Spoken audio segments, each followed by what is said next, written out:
Hi ළමයි. අද මම අරන් ආවේ චූටි ගෙයක් ගැන කතාවක්. අපේ ගෙදර හදපු බටිෂ කූඩුවක් පෙන්වන්න තමයි හදන්නේ.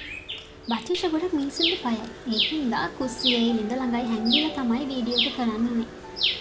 හැමෝම බටිෂ දැක්කට ගෙදර දැකලා නෑනේ. මේ තියන්නේ ආගේ ගෙදර.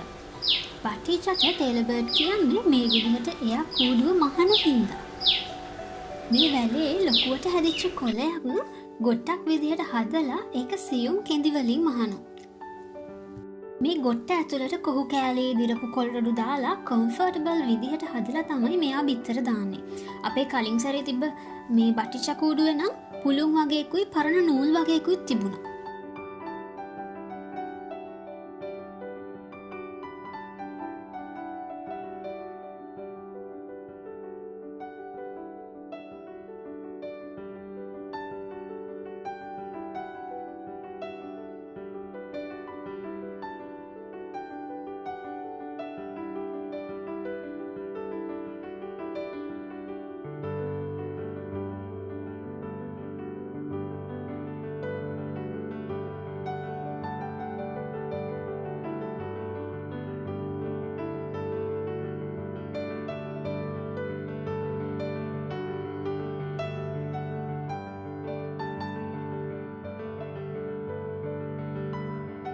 කනට මැස්සෙක් වැහුවා ළමයි. වීඩියෝ එක එතනින් අප්සෙට්.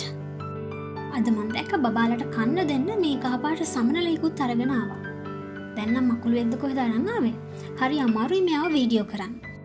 මම දැකලා තියෙන ගොඩක් කුරුල්ලෝ කැමරාව දැක්ක ගමන් බය වෙනවා. ඉක්මනට යාර යන්න තමයි බලන්නේ.